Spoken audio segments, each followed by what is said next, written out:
Qué grato poder estar con usted en este precioso tiempo. Quiero invitarle a que nos acompañe al Evangelio de Lucas, el capítulo 6, y juntos podamos leer la poderosa palabra del Señor. Evangelio de Lucas, capítulo 6, versículos 6 en adelante. Dice la poderosa palabra del Señor para que usted pueda leer hoy con nosotros Lucas capítulo 6, verso 6. Aconteció también en otro día de reposo que él entró en la sinagoga y enseñaba, y estaba allí un hombre que tenía seca la mano derecha, y le acechaban los escribas y los fariseos para ver si en el día de reposo lo sanaría, a fin de hallar de qué acusarle. Mas él conocía los pensamientos de ellos, y dijo al hombre que tenía la mano seca: levántate y ponte en medio. Y él, levantándose, se puso en pie. Entonces Jesús les dijo: os preguntaré una cosa, ¿es lícito en día de reposo hacer bien o hacer mal? ¿Salvar la vida o quitarla? Y mirándolos a todos alrededor, dijo al hombre: extiende tu mano. Y él lo hizo así, y su mano fue restaurada. Y ellos se llenaron de furor y hablaban entre sí qué podrían hacer contra Jesús. Y hablaban entre sí qué podrían hacer contra Jesús. Padre, pedimos que hoy hables a nuestras vidas y corazones y nos permitas entender tu preciosa palabra. Nos permitas entender también el precioso propósito que tienes para con nosotros. Amén y amén. Le invito a que tome este título: Escribas y Fariseos. Escribas y Fariseos. En el marco de esta preciosa historia que nos muestra un milagro precioso que hace el Señor, hay diferentes personajes que convergen. Tenemos un lugar donde se está desarrollando esta historia, y es la sinagoga, que es el lugar donde se reúnen para poder estudiar, para poder tener como ese lugar de coinonía, ese lugar de donde estamos juntos para recibir, estudiar la palabra del Señor, para ser inspirados. Pero en la sinagoga, que es el lugar, está Jesús. Hay otras personas, pero sobresalen también el hombre que tiene la mano seca y unos personajes que la Biblia los describe como escribas y fariseos.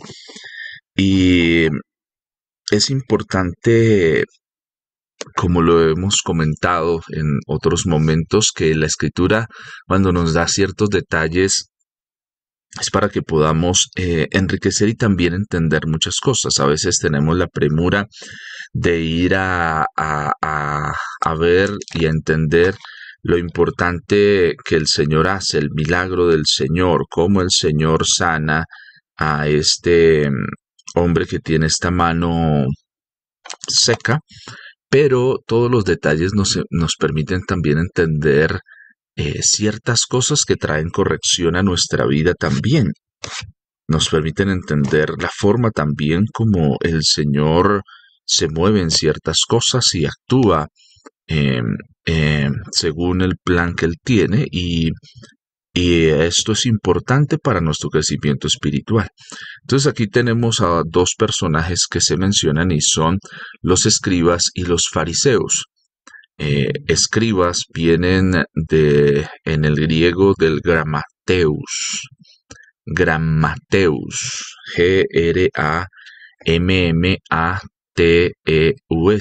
Grammateus, o el Grammateus es la original o la raíz de la cual tenemos palabras como gramática. Y la gramática pues involucra todo aquello que tiene que ver con las letras, la forma en la que se escribe, la forma en la que se utilizan signos de puntuación. Todo eso compete la gramática. El grammateus es el escritor, ¿sí? Profesionalmente es la persona que está dedicada a cuidar mm, lo que se está compartiendo, lo que se está diciendo. Es ese escriba o ese secretario. De ahí viene el que se les conozca a un grupo de personas como los escribas, o secretarios, ¿sí? Los escribanos, aquellos que han desarrollado la capacidad de escribir y por supuesto son buenos en el conocimiento de la escritura, de la ley. Aquí tiene una carga que involucra esa interpretación que se hace de la ley. En la antigüedad se les conocía como copistas o amanuense. El amanuense es lo mismo, es el graman, es el doctor, el escriba, aquel secretario, aquel que da fidelidad de lo que está registrado en un texto, ¿sí? Digamos que hoy en día podríamos decir que si hablamos de interpretación de la ley, los abogados son los graman de la actualidad, ¿sí? Porque ellos, los gramateus de la actualidad, porque ellos se dedican a la interpretación de la ley, a dar, a hacer, la ley está escrita, pero necesita muchas veces ciertas interpretaciones para conocer y para no perder la esencia de la ley. Entonces, digamos que por una parte, hoy en día podemos acercarnos a entender un poco el ejercicio de los escribas a través de pronto de los abogados, a través también de algo que se conoce hoy como correctores de estilo, aquellas personas que se acercan al texto, que hacen un estudio juicioso de cómo se escribe. Y hoy en día hay muchas disciplinas que tienen que ver con el análisis y el desarrollo de escritos. Entonces, los escribas como tal tienen una connotación bien interesante y es velar y transmitir a las personas la correcta interpretación de las escrituras, pero también son los encargados de hacer algo, y es que en la antigüedad no existía las copias que se hacían. No era como hoy que tú vas y en una impresora sacas una copia, sino las copias de los escritos que se necesitaban se tenían que hacer a mano. Entonces, la labor de ellos era muy importante porque en el momento que se cambiara una letra, se escribiera mal, cambiaba automáticamente el sentido de todo lo que está pasando. El idioma hebreo tiene una complejidad, en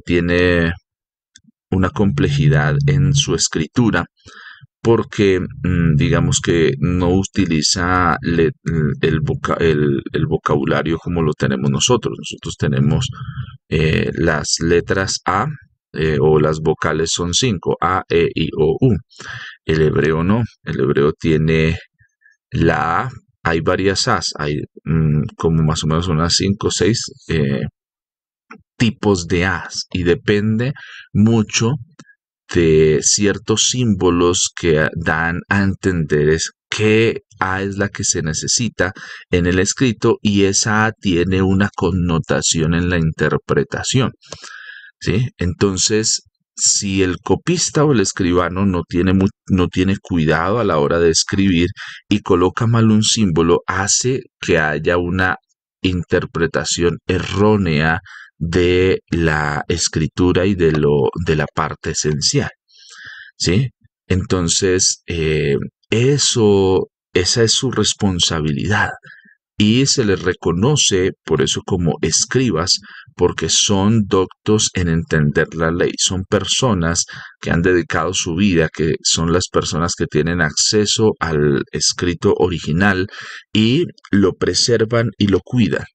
Entonces, esos son los escribas. Y tenemos también a los fariseos. Entonces, los escribas encargados de esa parte. Los fariseos, en el griego farisaios, Farisaios, F-A-R-I-S-I-O-S, farisaios. Los fariseos vienen de una raíz, como para entenderlo, que en el griego significa separatista o exclusivamente religioso. Se tiene la connotación de un judío que es seguidor de una secta que aparenta rigor y austeridad. Y esta definición que le estoy dando es importante que usted la entienda, y la clave está en la apariencia de rigor y austeridad, ¿sí? También en otra definición habla que un fariseo es el que pertenece a esta secta como tal. Se conoce la secta de los fariseos, y lo que busca es que se cumplan, según su entender, los preceptos que hay en la ley, y sobre todo el espíritu que ellos entienden que está en la ley. Entonces, los escribas son los que interpretan la ley, los que la entienden, los que tienen acceso al texto, los que cuidan eso, pero aquí vemos los que hacen que se aplique esa ley. Entonces, esta secta en el tiempo de Jesús creció mucho y tenía mucha influencia. Así como hoy en día existen, digamos, ciertas vertientes de desarrollo eclesial, también en esa época existe. Hoy en día nosotros somos cristianos, pero nosotros somos cristianos, venimos de una creencia como tal trinitaria, creemos en un Dios trino. Y dentro de ese mismo entender tenemos personas que, digamos, solo creen en Jesús. Hay personas que solo creen en el Espíritu Santo. Hay personas que para ellos solo es Dios el Padre. Su entender y su forma de acercarse a las Escrituras es desde esa perspectiva. Y eso genera ciertas corrientes, ciertas cosas que muchas veces también pueden generar conflictos. Y en el marco de eso están los fariseos.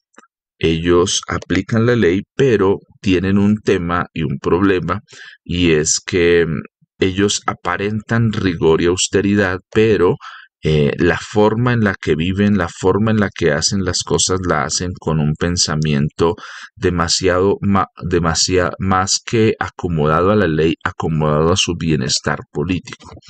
Por eso el Señor en muchos aspectos es muy confrontador con ellos, porque está confrontando que si ellos son los que están defendiendo el espíritu de la ley, ¿por qué su forma de comportarse no es acorde a la ley, a lo que está escrito en la palabra, sino que es como cuando uno dice la ley del embudo? ¿Sí? A otros les aplicamos las cosas, pero para nosotros es diferente la forma en la que lo hacemos.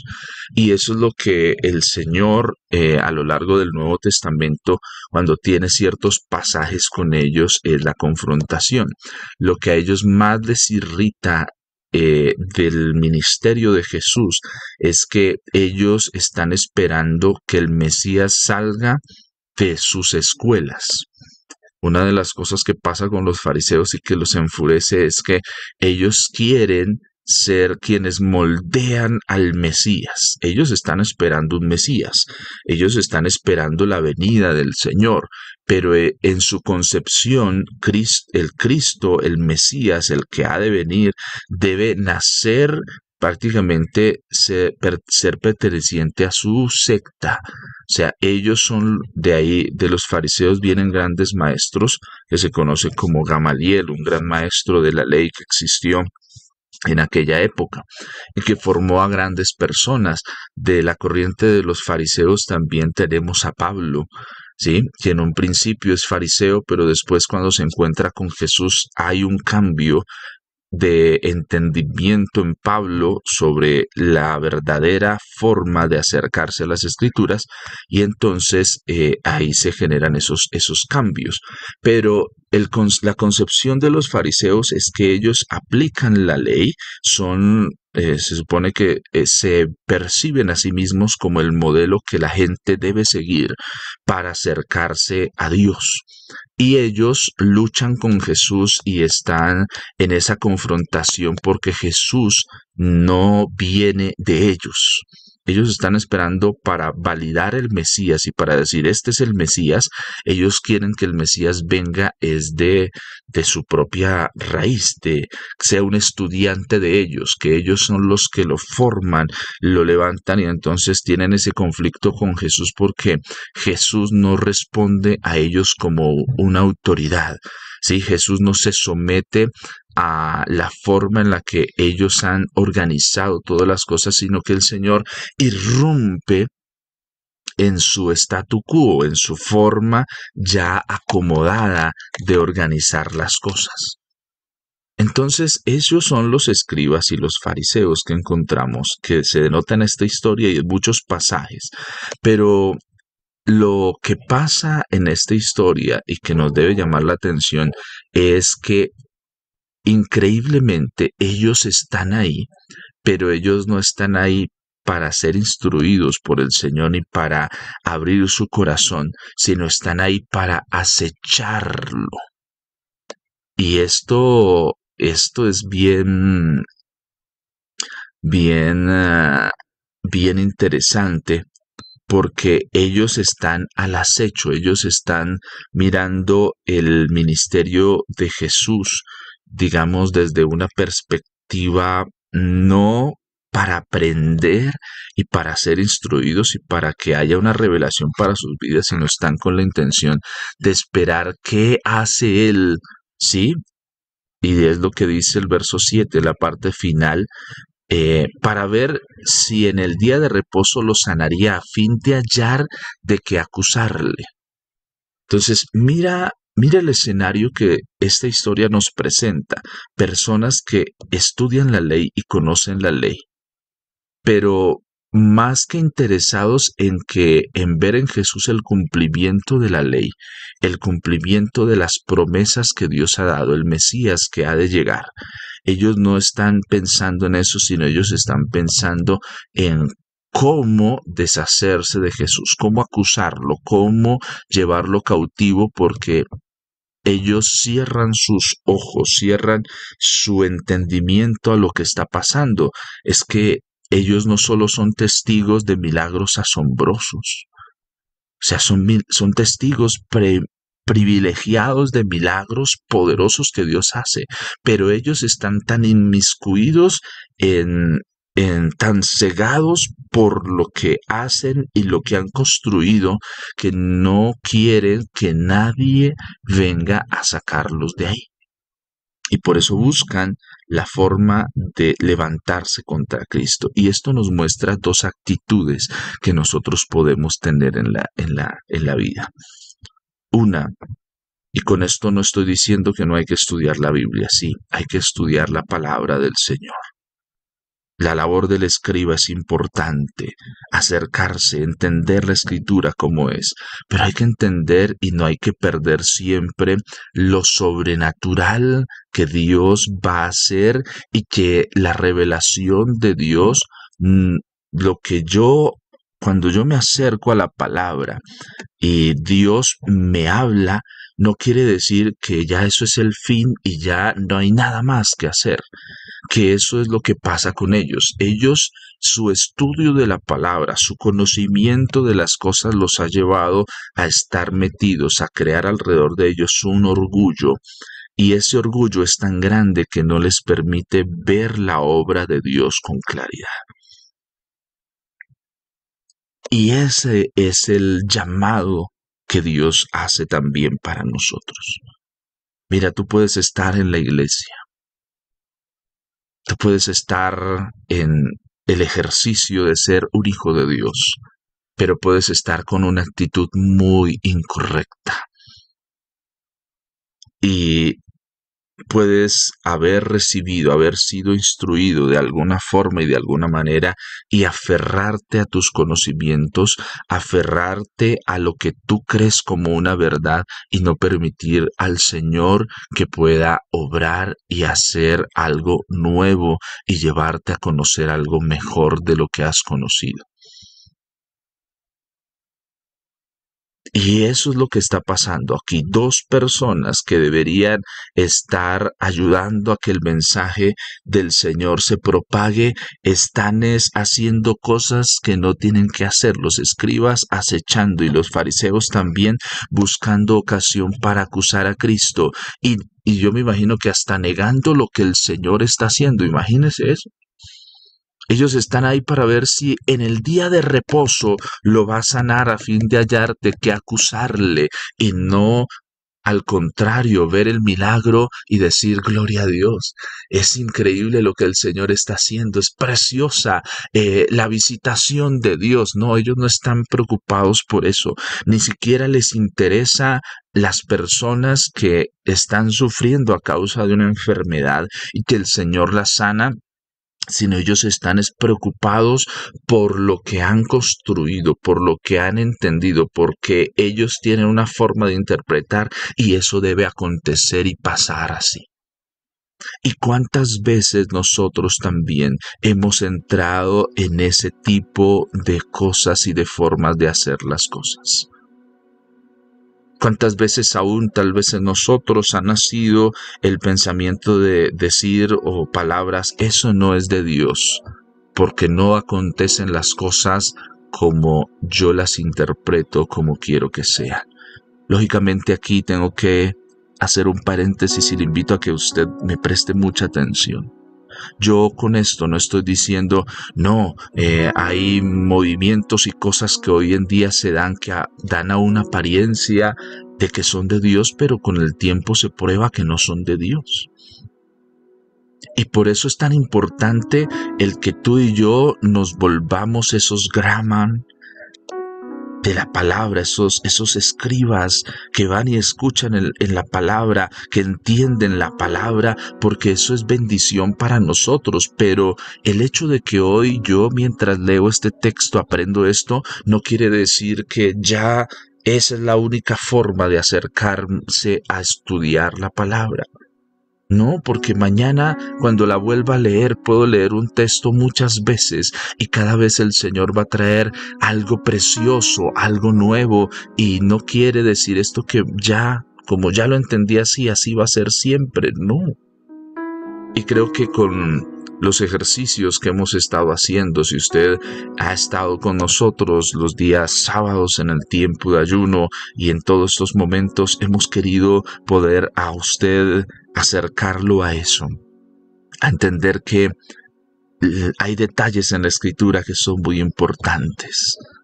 Estos dos detalles que están ahí no están al azar, no están las palabras para rellenar porque no había más que escribir, están con un propósito, y el propósito, y esto es clave. El verso 7, este milagro, más que para los hombres, el hombre que va a ser sano y que es obediente a la palabra, mira la gran diferencia. Este hombre es obediente a lo que Jesús dice.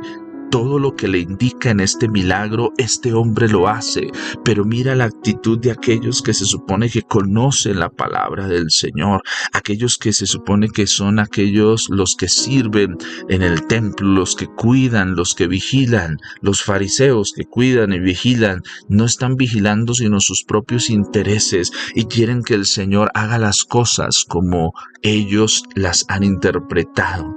Por eso no hay valor en el ministerio de Cristo para ellos, pero sí hay valor en el ministerio de Cristo para otros. Y aquí hago una reflexión para mí mismo, y es, puedo estar mucho tiempo en la vida cristiana y puedo estar tal vez caminando para volverme como los escribas y los fariseos, buscar en las cosas, no acercarme a escuchar la palabra del Señor como, Señor, ¿qué quieres hoy hablarme? Sino muchas veces a traer de la palabra del Señor lo que me sirve a mí para argumentar mi posición. Y eso no es. Estamos en este camino para que la palabra de Dios trascienda nuestras vidas, nos fortalezca, nos haga nuevos y que nosotros seamos, quiero que me entienda este término, iluminados. Cuando hablo de iluminados me estoy refiriendo no a los Illuminati ni corrientes de iluminados, sino cuando en el libro de los Salmos se habla, dice, lámpara es a mis pies tu palabra. Y eso es precioso. ¿Por qué? Porque la palabra de Dios es como cuando tú estás en medio de la noche y tomas tu celular y prende la linterna y puedes ver cómo caminar. De eso estoy hablando, de la iluminación, no de ser Illuminati o ser el iluminado, no, sino que la palabra del Señor toma vida y abre mi entendimiento que está muchas veces nublado y me permite ver con claridad y yo digo, wow, no, poderoso eso que estoy aprendiendo. Y no solo el decir y el afirmar que es poderoso lo que estoy aprendiendo, sino es el decir, voy a cumplir ese propósito para mi vida y para mi corazón. Escribas y fariseos, personas con buenas intenciones, porque no podemos decir que tienen malas intenciones, pero con propósitos equivocados.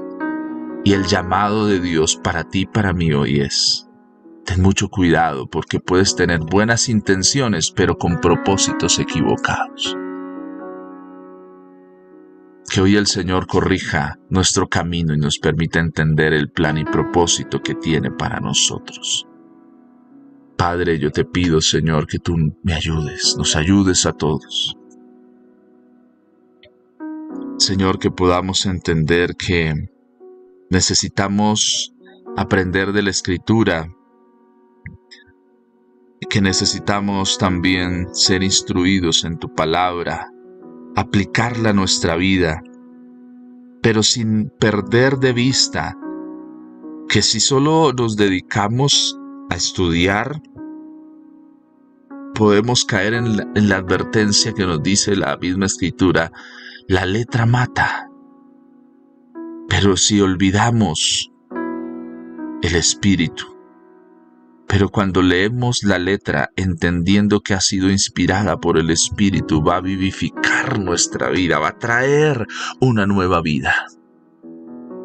Señor, perdónanos si muchas veces ha crecido en nosotros es el orgullo de entender que, yo ya lo sé, lo conozco, ya sé hacer las cosas. Y me he olvidado que todos los días son un aprendizaje nuevo. Todos los días tienes un pan nuevo y fresco, un vino nuevo para mí. Ayer ya pasó y hoy necesito algo mejor, algo nuevo. Señor, ayúdanos, fortalece nuestras vidas y nuestros corazones y danos de tu gracia, de tu favor, de tu misericordia y de tu bondad. Que tú guíes nuestro caminar y nuestro destino.